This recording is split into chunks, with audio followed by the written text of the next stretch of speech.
आप सभी को अपने इस YouTube चैनल एजुकेशन हब पर स्वागत करता हूं। आज हम जानेंगे पैरेलल लाइंस और इंटरसेक्टिंग लाइंस के बारे में। पिछले वीडियो में मैंने आपको लाइन के बारे में बताया था। लाइन किसे कहते हैं और एक लाइन का जो नेमिंग होता है, हम लाइन का नेमिंग को किस तरह से कर सकते हैं, इसके बारे में चर्चा किया था। मैंने उस वीडियो का लिंक डिस्क्रिप्शन में डाल दिया है। आप दोबारा उस लिंक के माध्यम से वीडियो को देख करके जान सकते हैं, समझ सकते हैं। चलिए आज समझते हैं पैरेलल लाइंस और इंटरसेक्टिंग लाइंस के बारे में। इसके लिए सबसे पहले मैं आपके सामने में 3 ज्योमेट्रिकल फिगर बना रहा हूं। पहला, ये एक लाइन है और यहां से मैं और एक लाइन बना रहा हूं इस तरह से। दूसरा, इधर मैंने एक लाइन बनाया और इधर से मैंने और एक लाइन बनाया। तीसरा, मैंने इस तरह से 2 लाइन यहां बनाया। अब तीनों के बारे में पहले समझ लेते हैं।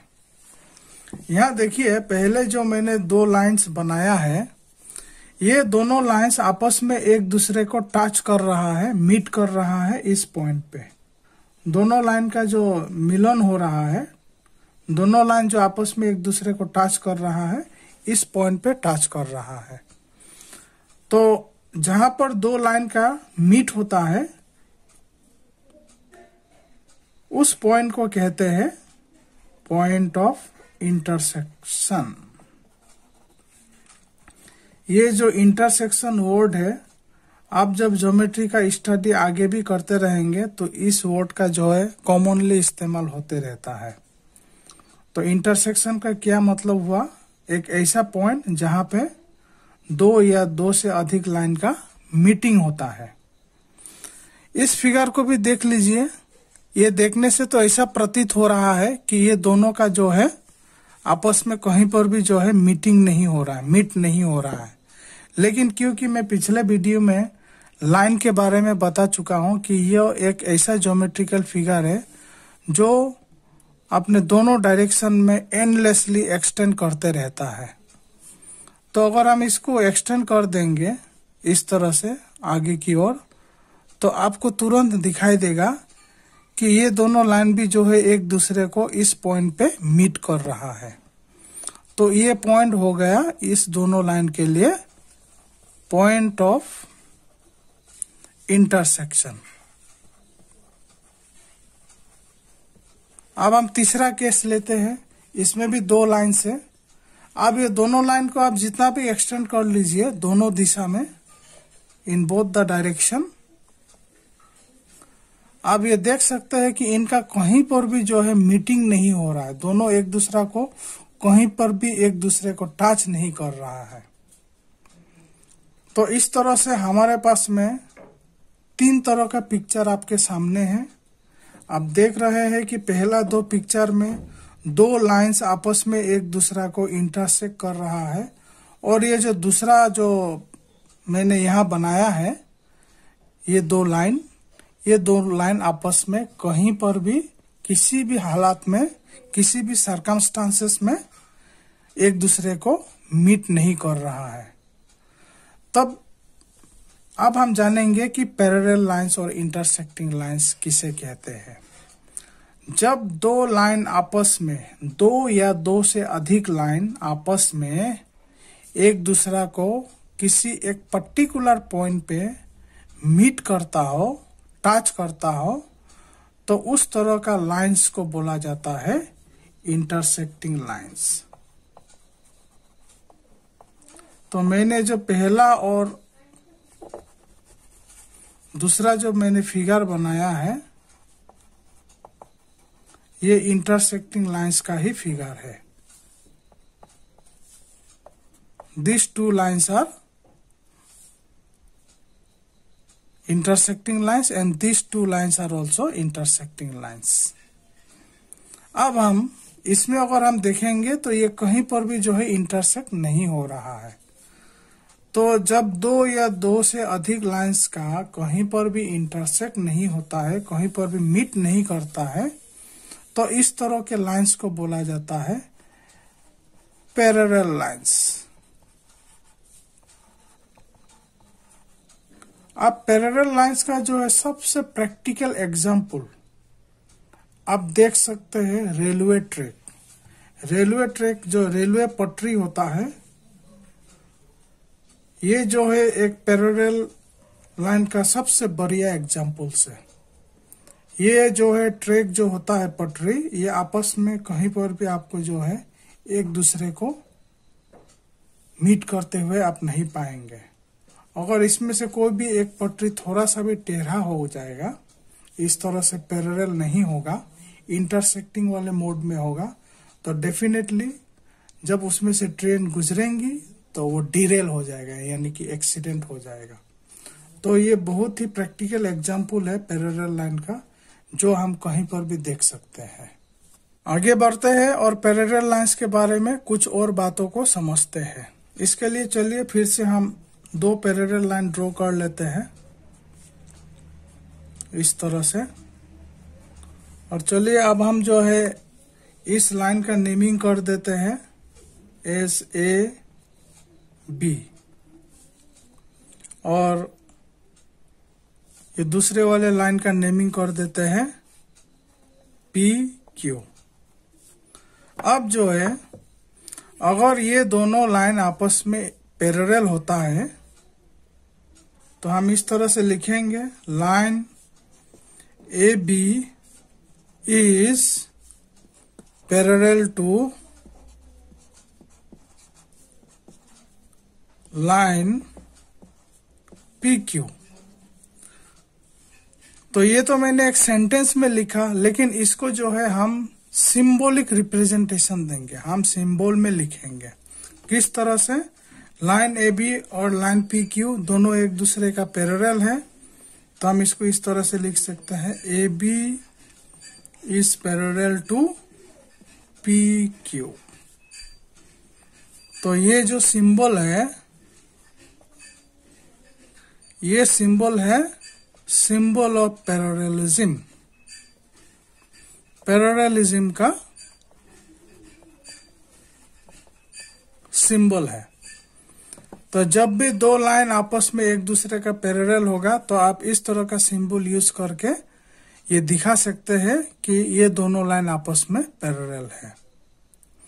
और एक जानकारी मैं आपको दे दूं कि लाइन को जो है हम small letter of the English alphabet के द्वारा भी रिप्रेजेंट कर सकते हैं।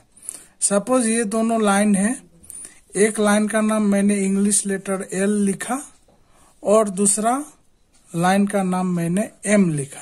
अब इसमें हम कोई पॉइंट लेकर के नहीं लिख रहे, डायरेक्ट एल और एम।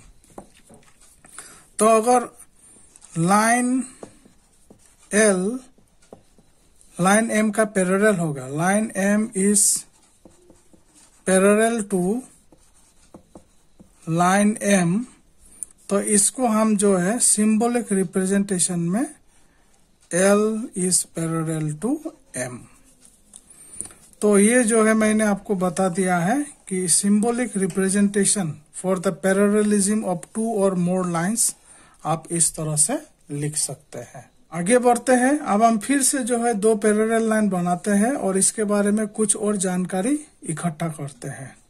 किस तरह का जानकारी है ये देखिए, ये दोनों लाइन आपस में पैरेलल है। जैसे कि मैंने एक प्रैक्टिकल एग्जांपल के रूप में बताया था कि जो रेल की पटरी होती है, रेल की पटरी जो है ये दोनों पटरी आपस में एक दूसरे का पैरेलल होता है, जिसके कारण जब यहाँ से ट्रेन गुजरती है तो कोई एक्सीडेंट नहीं होता है। अगर पैरेलल नहीं होगा तो ट्रेन के गुजरने पर ट्रेन का एक्सीडेंट हो जाएगा। तो इसका मतलब ये हुआ कि अगर हम यहाँ एक पॉइंट लेते हैं और यहाँ एक पॉइंट लेते हैं और दोनों का अगर हम डिस्टेंस अगर हम यहाँ से मेजरमेंट करेंगे, फिर दूसरे जगह से फिर हम अगर डिस्टेंस को मेजरमेंट करेंगे इस तरह से कहीं पर भी एनीवेयर, तो ये जो है दो पटरी का बीच का जो डिस्टेंस है वो हमेशा बराबर होना पड़ेगा। अगर मान लीजिए यहाँ में 10 इंच है तो यहाँ भी 10 इंच होना पड़ेगा। सभी जगह पर कहीं पर भी जब हम इसका डिस्टेंस लेंगे 10 इंच ही होना है। अगर थोड़ा भी डिफरेंस हो जाएगा, सपोज 11 इंच हो गया, तो ये पैरेलल लाइन नहीं हो सकता है, ये पटरी पैरेलल नहीं हो सकता है। तो मेरा कहने का मतलब ये है कि पैरेलल लाइन का जो एक दूसरा से जो दूरी बना हुआ रहता है, अगर आप उसको कहीं पर भी मेजरमेंट करेंगे तो वो डिस्टेंस हमेशा सेम ही रहेगा। तो ये जो डिस्टेंस है, मान लीजिए मैं यहां से यहां का डिस्टेंस अगर मैं मेजरमेंट करता हूं, और ये डिस्टेंस में एक बात ध्यान में रखिएगा, ये परपेंडिकुलर डिस्टेंस में मेजरमेंट होगा। मतलब ये जो एंगल यहाँ होगा, ये 90 डिग्री, यहाँ 90 डिग्री, 90 डिग्री का एंगल के हिसाब से जो है हम दो पैरेलल लाइन का डिस्टेंस को मेजर करेंगे। इस तरह से नहीं करेंगे यहां से यहां तक, क्योंकि ये तब परपेंडिकुलर है ही नहीं। हमेशा परपेंडिकुलर डिस्टेंस जो है हम मेजरमेंट करेंगे। एनीवेयर, कहीं पर भी दो पैरेलल लाइन का जो परपेंडिकुलर डिस्टेंस का मेजरमेंट है। तो पैरेलल लाइन अगर होता है तो पैरेलल लाइन का जो आपस में जो दोनों का जो दूरी है, जो डिस्टेंस है, वो हमेशा बराबर होगा। इसलिए हम ये लिख सकते हैं कि the distances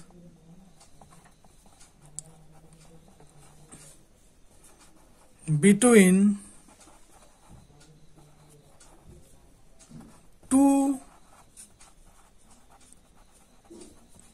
parallel lines are same everywhere. इस बात को आप जो है अच्छी तरह से याद रख लीजिएगा। ये जो है पैरेलल लाइन का बेसिक कॉन्सेप्ट है। The distances between the two parallel lines are same everywhere. इसको आप सिंबॉलिक फॉर्म में भी लिख सकते हैं। मान लीजिए ये लाइन L है, ये लाइन M है। यहां में सपोज A B यहाँ पॉइंट लिया, यहाँ C D, यहाँ E F। तो अब हम जब ये दो लाइन अगर आपस में पैरेलल होता है, line L is parallel to line M, इसका मतलब क्या हुआ? इम्प्लाइज, इस सिंबल को कहते हैं इम्प्लाइज। मतलब इसका मतलब हुआ कि ये जो डिस्टेंस है AB, ये जो डिस्टेंस है CD, और ये जो डिस्टेंस है EF, ये डिस्टेंसेस हम कहीं पर भी मेजरमेंट करें, परपेंडिकुलर डिस्टेंस, ये हमेशा बराबर ही होगा। तो इसमें एक बात ध्यान में रखिएगा, डिस्टेंस एक्चुअली, डिस्टेंस का मतलब होता है परपेंडिकुलर डिस्टेंस। अगर ये परपेंडिकुलर शब्द का इस्तेमाल ना भी किया हो तो आपको ये समझना है इन जनरल कि ये परपेंडिकुलर डिस्टेंस है। कहीं पर भी अगर डिस्टेंस बोला जाता है तो it means it is perpendicular distance. तो मैंने आज आपको पैरेलल लाइंस और इंटरसेक्टिंग लाइंस के बारे में बताया है। मैं उम्मीद करता हूं कि आपको जो है इसके बारे में अच्छी तरह से समझ में आ गया होगा। वीडियो को देखने के लिए बहुत बहुत धन्यवाद।